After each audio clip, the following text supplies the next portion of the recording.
일단 하나님 앞에 나와 기도하기 오신 우리 성도님들을 주님의 이름으로 축복합니다. 오늘은 범죄한 자는 이렇게 대해야 합니다라는 제목으로 하나님 말씀을 나눕니다. 어느 공동체나 잘못한 사람, 범죄한 사람이 있습니다. 의도적으로 범죄를 저지른 사람이 있고 또 실수로 범죄를 저지르는 사람들이 있을 수 있습니다. 교회에서 선한 의도를 가지고 일을 하다가 실수를 할 수 있죠. 범죄를 하게 되면 그런 사람들은 어떻게 해야 될까요? 용서를 해야 합니다. 의도적으로 하지 않았기 때문에. 그리고 그 사람에게 책임을 지우지 않아야 합니다. 왜냐하면 그래야 다른 교인들도 모험을 하게 되고 또 도전을 할 수 있게 되기 때문에 그렇습니다. 그래서 당신이 잘못하면 무조건 책임져야 합니다. 이렇게 하게 되면 교회 안에서 어떤 일도 사실은 도전도 안 되고 또 그렇게 모험도 할 수가 없는 것입니다. 이것은 교회가 해야 되는 일이 아닙니다. 이렇게 범죄한 사람들이 또 잘못한 사람, 실수한 사람들이 교회 안에 꼭 있게 되는데 그것이 타인이 될 수도 있고 내 자신이 될 수도 있습니다.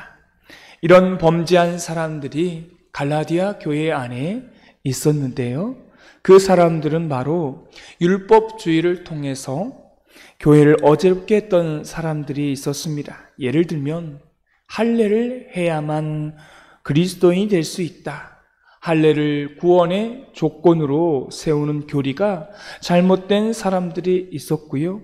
음행을 저지른 사람들이 있었고 또 교회를 그렇게 분란케 하는 사람들이 교회 안에, 이 갈라디아 교회 안에 있었다라는 것입니다. 사랑하는 성도 여러분, 우리 말씀교회도 마찬가지입니다. 이 땅의 모든 교회, 지상에 있는 모든 교회는요, 다 문제가 있습니다. 함께 만들어갈 뿐이죠. 그래서 교회의 건강함을 결정하는 것은 범죄한 사람이 있나 없나의 문제가 아닙니다. 다 의인만 있는 교회가 있다라면 그 교회는요, 바리새적인 그런 교회인일 것이고 그런 교회는요, 사실은 그런 바리새인들만 있지 않겠습니까?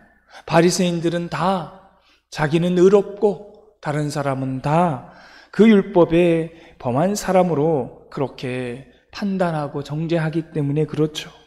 오히려 중요한 것은 그 교회가 범죄한 사람이 있을 때에 이 문제를 어떻게 다루냐가 건강함의 결정을 할 수 있다는 것입니다. 가정도 마찬가지죠. 가정 안에 남편이 있고 아내가 있고 자녀들이 있을 때 범죄하게 될 때에 무엇인가를 잘못한 일을 저질렀을 때에 우리는 어떻게 반응하느냐에 따라서 그 반응하는 부모에 따라 자녀의 미래가 결정되어진다는 사실을 잊지 마시기를 바랍니다. 오늘 말씀은 가장 큰 대전제로 1절에 이렇게 말씀하고 있어요. 우리 1절을 다 같이 읽도록 하겠습니다. 형제들아, 사람이 만일 무슨 범죄한 일이 드러나거든 신령한 너희는 온유한 심령으로 그러한 자를 바로잡고 너 자신을 살펴보아 너도 시험을 받을까 두려워하라. 가장 큰 전제가요, 대전제가 형제들아 라고 말씀합니다. 형제들아 라고 이렇게 시작을 하는데 교회 안에 가장 문제가 있는 교회는요, 건강하지 못한 교회는 항상 교인들을 이렇게 나눠요. 의인이냐 죄인이냐 이렇게 나눈다는 거예요. 교회 안에 다 죄인임에 불구하고 의인과 죄인으로 나눈다는 것입니다. 우리는요, 의인은 없고 다 죄인 아닙니까? 성경은 말합니다. 모든 사람이 죄를 범하였음에 하나님의 영광에 이르지 못한다라고. 의인은 이 땅에 아무도 없다라고 말씀해요. 그래서 우리는 죄인과 의인을 구분하면 안 됩니다. 근데 이걸 하는데요. 어떤 식으로 구분합니까? 사람들은 항상 자기 자신은 의인이고요, 상대방은 죄인이라고 생각한다라고 하는 것입니다. 교회 공동체는요, 딱 두 종류입니다. 어떤 사람들이 모여 있습니까? 어떤 사람들이 모여 있을까요? 딱 두 종류예요. 드러난 죄인과 드러나지 않는 죄인이에요. 그렇지 않겠습니까? 이런 관점으로 교회 공동체를 바라본다면 모든 문제를 다룰 때 우리는 다 하나님 안에서 죄인이고 예수 그리스도가 필요한, 그러한 대속이 필요한 형제 자매임을 우리는 늘 고백해야 합니다. 이게 얼마나 중요한지 몰라요. 여러분, 가정도 마찬가지입니다. 내가 부모이니까, 또 너는 내 자녀이니까, 당신은 내 아내이니까 내가 당신을 책망할 권리가 있다. 이렇게 처음부터 들어가면요, 처음부터 문제가 되는 것입니다. 오히려 나도 죄인이고 당신도 죄인입니다. 부부가 다 죄인이기 때문에 누가 누구를 나무랄 필요가 없는 것입니다. 당신도 그리스도가 필요하고 나도 그리스도가 필요한 한 형제이고 한 자매이고 우리가 남편이고 아내입니다. 이런 표현들이 교회와 가정을요, 아주 건강하게 만들어준다고 하는 사실입니다. 오늘 말씀에 보면 그럼 구체적으로 어떻게 행동을 해야 되는가? 이 범죄한 사람이 있을 때 도대체 우리가 어떻게 해야 되는가를 성경은 이렇게 말씀합니다. 여러분, 심판 중에 가장 큰 심판이 뭔 줄 아십니까? 그것은 유기입니다. 내버려 두는 거예요. 상관하지 않는 것입니다. 이건 가장 큰 저주이고요, 심판이라는 거예요. 사랑의 반대말이 뭐라고요? 무관심이에요. 내버려 두는 거예요. 여러분, 이게 가장 큰 심판입니다. 1절 말씀을 보면 바로잡고라는 말이 중간에 나와요. 바로잡고. 원문에 보니까 이것을요, 교정하다라고 나와 있습니다. 교정하라고 했지 심판하라고 말하지 아니했습니다. 전혀 다른 내용이죠. 우리는 자꾸만 자기 자신이요 심판하려 듭니다. 심판은 하나님의 고유한 역할입니다. 사람에게는 심판할 권리를 하나님께서 주시지 않았어요. 교정하는데 이 교정하는 방법이 있습니다. 신령한 너희는 이렇게 말씀하고 있어요. 이거는 단순한 인간관계가 아니라 책망의 관계로 하지 말고 어떻게 문제를 풀어야 하냐면 영적인 문제로 풀어가라는 것입니다. 그래서 그 다음 말이 중요해요. 온유한 심령으로 라고 나옵니다. 여러분, 이 온유한 심령으로 라고 하는 말은 이런 의미를 가지고 있어요. 부드러운 마음으로 라고 하는 뜻이 있습니다. 그리고 두 번째는 성령이 주시는 마음으로, 세 번째는 겸손한 마음으로, 이런 뜻이 담겨져 있습니다.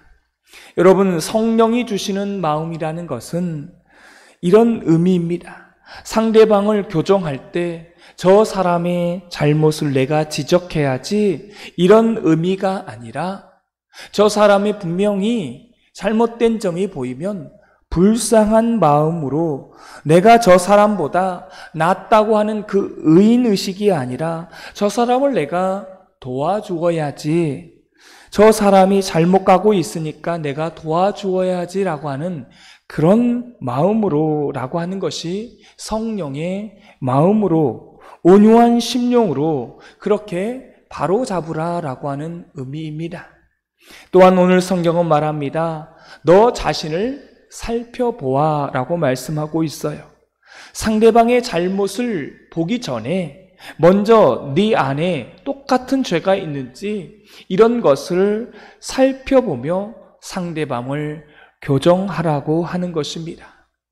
여러분, 우리가 왜 의인의식을 갖습니까? 나는 이 문제에 관해서는 다른 건 모르겠는데 나는 이 문제에 관해서는 나는 전적으로 잘못이 없고 저 사람만 잘못이 있다. 이렇게 말하면 그 문제는요, 어떻게 될까요? 절대로 풀리지 않습니다. 항상 문제를 풀어갈 때는 어떻게 풀어가야 될까요? 저 사람의 문제이기도 하지만 이건 나의 문제이기도 하고 이건 우리 공동체의 문제이기도 하다라고 하는 그런 마음이 있을 때 문제가 풀려지게 되는 것입니다. 절대 나는 잘못 없고 당신만 잘못 있다고 말하면요, 문제는 풀어지지 않는 것입니다. 여러분, 교회 안에도 마찬가지입니다. 교회 안에 문제가 있죠. 그 문제가 있을 때 이거는 그 개인의 문제이기도 하지만 우리 교회 전체의 문제이기도 하다는 것입니다. 사실 놀라운 게 있어요. 아이들을 보면 거슬러 보이는 게 있습니다. 근데 아이들을 보면 그 거슬리는 게요, 자세히 보면 바로 어른들을 빼다 닮았다라는 것입니다. 애들이 어른들을 보고 어때요? 배운 겁니다.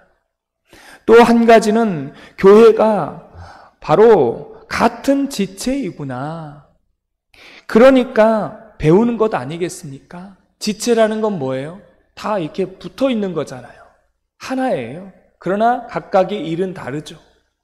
그러니까 서로 배우는 겁니다. 가정 안에서 엄마 아빠를 보면서 배우고, 또 교회 안에서 장로님 권사님 하는 것을 배우고, 목사가 하는 것을 배우고, 서로 지체니까 배우게 되어 있어, 영향을 받게 되어 있습니다. 그래서 이게 다요, 어린 아이, 그 아이들의 잘못이 아니라 누구 잘못이라는 거예요? 부모의 죄이고 어른들의 죄라는 것입니다. 교인들도 마찬가지입니다. 교인들의 잘못을 볼 때에 이건요, 사실은 다 목사의 잘못입니다. 누구를 보고 배웠겠습니까? 목회자들이 얼마나 잘못 보였으면 교인들이 이런 걸 보고 배우겠어요. 그래서요, 저는 어떤 마음이 들겠습니까? 교인들의 그 잘못된 모습을 보면서 내 자신을 보고 내가 똑바로 해야 되겠다, 이런 마음이 드는 것입니다. 저를 보고 배웠으니까요. 왜 이런 마음을 갖게 되는 줄 아십니까? 왜 그래요? 우리는 지체니까. 교회는 지체예요. 지체라는 말이 뭐겠습니까? 다른 성도가 아프면 나도 아프고, 목사가 아프면 성도님이 아프고, 이렇게 발이 아프면 허리도 아프고, 손이 아프면 뭐예요? 팔도 아프고, 서로 이게 연결되어 있기 때문에 아프면 서로 다 같이 아픈 거예요. 여러분, 이런 관점으로 교회와 또한 범죄한 사람을 바라보고 그 사람을 교정할 수 있는 것입니다. 이런 지체의식을 가지고 있을 때 교정이 돼요. 그렇지 않으면 절대 교정이 안 되는 것이죠. 그래서 오늘 성경에 자기 자신을 살피라, 이 말을 나에게도 같은 잘못이 있을 수 있다, 이 문제에 나도 기여한 바가 있다, 이것이 바로 공동체의 문제를 풀어가는 방법입니다. 저는 우리 말씀 교회와 우리 가정들이 이렇게 문제들이 풀어가게 되기를 간절히 소망합니다. 2절 말씀을 우리 다 같이 읽도록 하겠습니다. 너희가 짐을 서로 지라. 그리하여 그리스도의 법을 성취하라. 아멘. 문제가 났을 때, 또 범죄한 사람이 있을 때에 처음에는 어떤 마음을 가져야 됩니까? 지체의식을 가지고 내 자신을 먼저 보고 서로 마음을 가지고 나에게도 문제가 있다라는 것을 먼저 생각할 때 그 사람을 국률한 마음, 성령의 마음, 겸손의 마음을 가질 때에 교정할 수가 있고요. 두 번째는 서로 짐을 지라는 것입니다. 서로 짐을 지라는 말은 제가 좀 전에 말했던 말과 다시 반복되는 거예요. 서로 아픈 마음을 가지라는 의미입니다. 서로 짐을 지라는 것은 같은 아픈 마음을 가지라는 거예요. 교회는 지체의식이 있어야 하는 거죠. 한쪽이 아프면 서로 아파하고 공감해야 그게 교회라는 것입니다. 서로 지체니까 서로 함께 짐을 지라고 말씀하고 있습니다. 그리고 오늘 성경에 그리스도의 법을 성취하라 이 말씀을 하고 있어요. 이것은 사랑의 법입니다. 그리스도의 법은 결국 사랑이라는 거예요. 율법은 죄를 지적하지만 그리스도의 법은 은혜로, 사랑으로 덮는 것입니다. 그러면 여기서 우리가 조심해야 할 것이 있습니다. 무조건 다 덮는 게 아니에요. 여러분, 문제가 있을 때는 피해자가 있고 가해자가 있어요. 범죄한 사람이 있고 그 범죄한 사람으로 하여금 피해를 받은 사람이 있다는 것입니다. 서로 짐을 지라고 오늘 성경에 말씀하고 있죠. 여러분, 예를 들면 이런 거예요. 범죄하지 않는 사람만 이 문제를 풀어가고 교정하고 긍휼한 마음으로 이렇게 풀어가는 것이 아니라 가해자, 범죄한 자가 져야 되는 짐이 있다는 것입니다. 예를 들면 이런 거예요. 범죄한 자가 이렇게 말하면 안 된다는 것입니다. 성경에 봐라, 용서하라고 하지 않았느냐? 성경에 봐라, 예수님께서 사랑하라고 하지 않았느냐? 이렇게요, 범죄한 자가 이 말씀을 써먹으면 안 된다라고 하는 것입니다. 그렇지 않겠어요? 범죄한 자는 세 가지 짐을 져 주어야 합니다. 첫째는 누군가가 여러분의 죄를 지적하면 저 사람을 통해서 하나님께서 나에게 경고하시는구나. 이게 바로 예수님을 믿는 사람들인 것입니다. 이게 바로 서로 짐을 지는 거예요. 이게 저와 여러분도 뭡니까? 범죄할 수 있다는 겁니다. 담임 목사인 저도 또 여러분도 죄를 범할 수가 있어요. 그러면 이 용서한 자만 풀어가는 것이 아니라 범죄한 사람도 함께 짐을 져야 되는 것입니다. 저 사람을 통해서 하나님께서 나를 책망하시는구나. 사실은 누군가가 여러분의 잘못을 지적하면 기분이 좋아요? 나빠요? 나쁘죠. 그렇지만 항상 영적으로 민감한 사람은요, 저 사람을 통해서 누가 말씀하고 계세요? 하나님께서 나를 지금 경고하고 계시는구나. 이렇게 받아들이는 것입니다. 두 번째, 이렇게 받아들이셔야 돼요. 나는 저 사람이 말하는 것보다 더 큰 죄도 졌다. 저 사람이 나에게 이 죄를 지적하고 있지만 나는 더 큰 범죄한 사람이다. 범죄한 자는 당신이 나에게 도둑질했다고 나는 그보다 더한 죄인이다. 여러분, 맞지 않습니까? 나는 더 큰 죄도 지었다. 그리고 더 중요한 게 있습니다. 세 번째 짐은 내가 지금은 이 범죄한 것이 드러났지만 하나님의 은혜로 그냥 지나간 게 훨씬 더 많았다는 것입니다. 여러분 한번 생각해 보세요.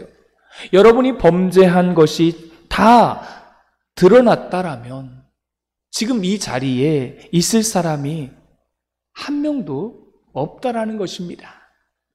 근데 저도 마찬가지예요. 지난 세월들을 돌아보면 그냥 지나간 게 너무 많아요. 정말 그렇습니다. 드러나지 않았지 그냥 지나간 게 너무 많다는 거죠. 그래서 신령한 사람들은, 범죄한 사람들은 이 짐을 지셔야 된다는 것입니다. 저 사람을 통해서 하나님께서 나를 지금 책망하시는구나. 그러면 저 사람이 말한 것보다 나는 나 자신을 잘 아는데 훨씬 더 많은 죄를 지었어요. 숨겨졌을 뿐이죠. 그리고 드러난 것보다 그냥 지금 지나간 게 더 훨씬 더 많다는 거예요. 이렇게 하나님 앞에 이 짐을 져야 여러분의 영적인 문제가 해결되는 것입니다.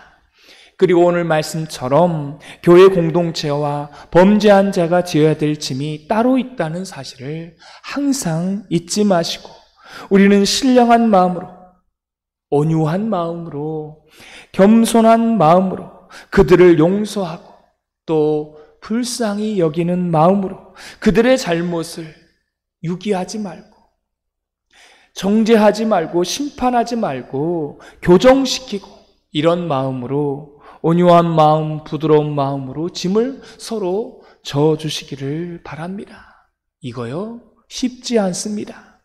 교정하고 싶은 마음이 있는 사람은 부드러운 마음으로, 불쌍히 여기는 마음으로 심판하지 말고 저 사람이 죄인이지만 나도 더 큰 죄인이라는 마음을 가지고 기도하는 마음으로 성령님의 도우심을 구하며 교정하면 그것이 그때는 교정이 되는 것입니다.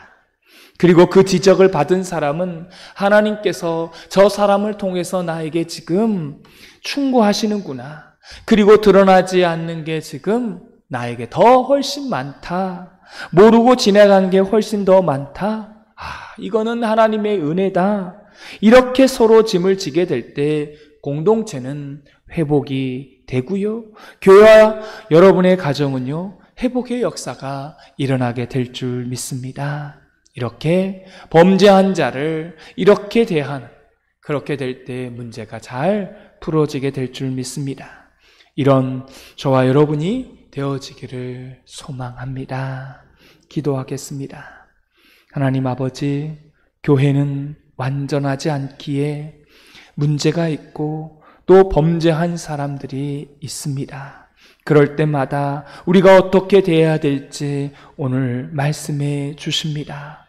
그 사람을 유기하지 말고 정죄하고 판단하고 심판하지 말고 그 사람을 교정해 주어야 하는데 교정할 때에 부드러운 마음, 겸손한 마음, 성령님이 주시는 마음으로 그렇게 교정할 수 있게 하여 주시고 국률한 마음을 가지고 그 마음 가운데 교정하게 하시고 또한 우리가 지적을 받고 또 범죄한 사람들이 그렇게 말할 때에 나도 저 사람이 지은 죄보다 더 많은 죄를 지었다라고 하나님께서 나에게 지금 충고하고 계신다고 하는 성령님의 음성을 듣게 하시고 지금 내게 드러나지는 않았지만 훨씬 더 많은 죄가 있고 나도 모르는 죄가 훨씬 더 많이 있어서 지나간 게 많다라는 것을 늘 깨닫게 하시고 이렇게 서로 짐을 서로 질 때에